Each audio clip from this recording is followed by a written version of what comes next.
Hey YouTubers, Rick from Rick's RC and More. I got the DDT-7 here. Installing this kill switch. So I'm about to, I kind of got my wires kind of roughly run. Keeping this guy away from the exhaust and moving parts is going to be an issue. With the way this is set up, I have this nice area here, and I thought, well, I'll throw it in there, but it's just the cables where I'd have to mount the light. I'd rather be able to just fully remove this cover to get the battery in and out. Whereas if I have a light in there, I'm going to have a wire attached to it. And your receiver end over here, your receiver box, you're not really going to open that. I'm gonna try to hook it up to the Fly Sky and run the Fly Sky with this after all. My 6-channel receiver, it's a little bulky, and fitting everything in here might be a challenge, so I'm gonna try this out. If I'm not happy with it, then I can get a smaller 3-channel receiver for my Fly Sky, because that 6-channel receiver is a little bit larger. I had to dismount the switch to be able to get this end through the hole here for the wiring. So right now, what I think I'm going to do is I'm going to fire up the remote and truck.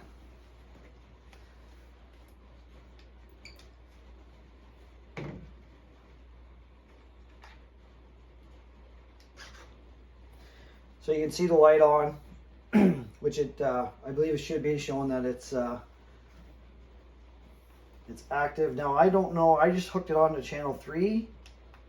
Oh, look at that, it's actually set right up. So the light goes out. So that should kill the spark to your engine. You hit channel 3 on your remote again. Light comes back on. That means you should be able to have spark and run your engine again, start it back up. This is a good fail-safe if you have some type of wide open throttle stick or something like that, where you just hit that button and that will kill your motor. So that's working, that's good. I haven't picked up any lipos yet. Now my other, let's see what happens when we turn the radio off.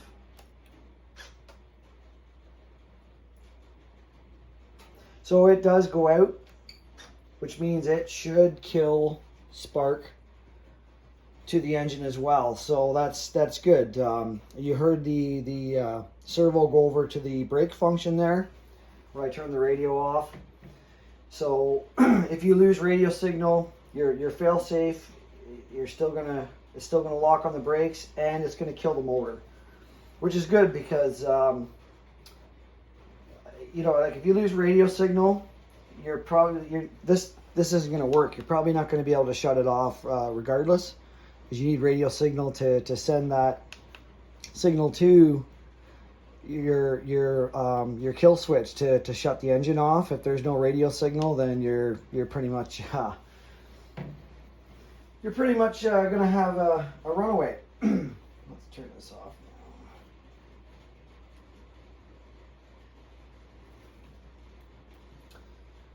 So now it's just a matter of running wires, buttoning everything up, and that'll be it for this video.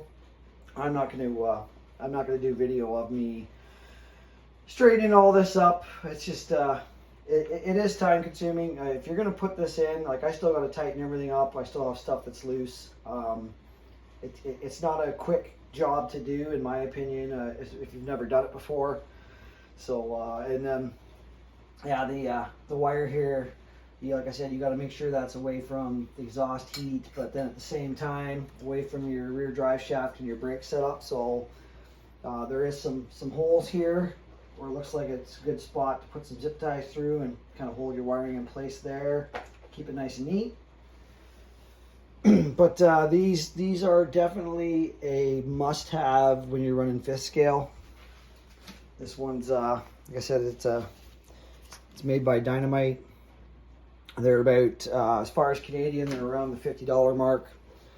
But it's just that little extra insurance if you're you're running one of these, because the last thing you want, especially with something this size, is it run away.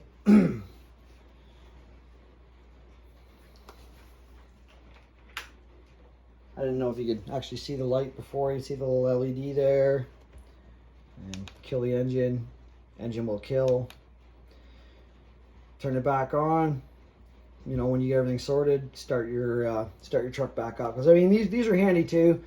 Instead of walking over to the truck to shut it off, if you can just pull it up, shut it off with this. But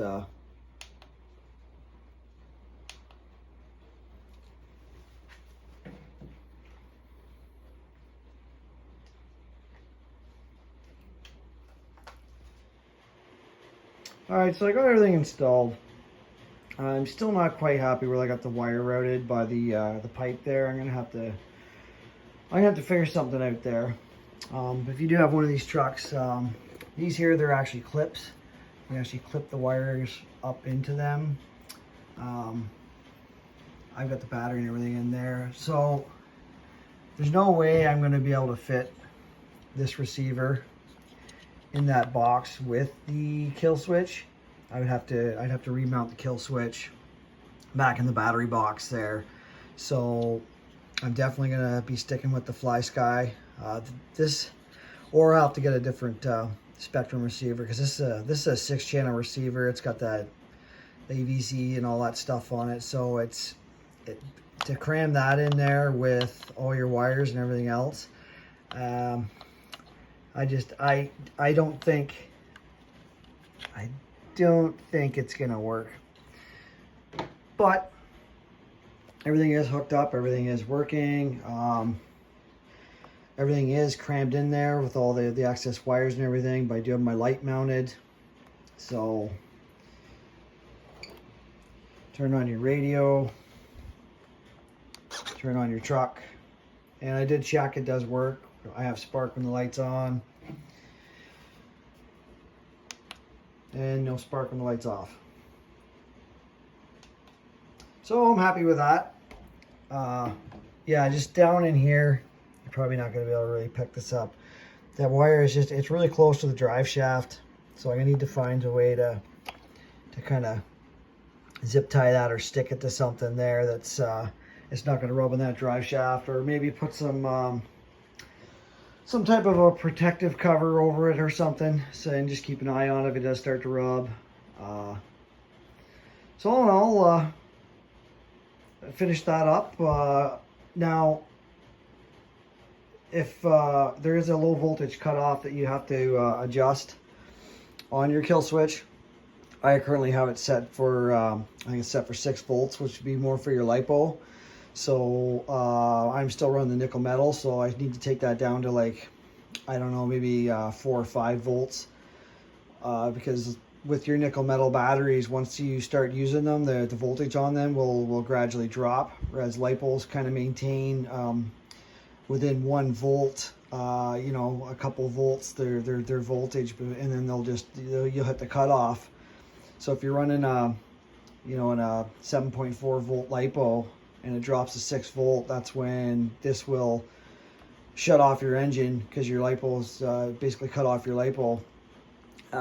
Whereas with the nickel metal, if you have it set for that, you know, it's 6 volt, it's set for 6 volts. You're not going to get much use out of this, and it's probably gonna cut it out on you. So I either need to pick up some LiPos, or I'm going to have to pull this back out and adjust the jumpers on it to drop that back down to a lower voltage.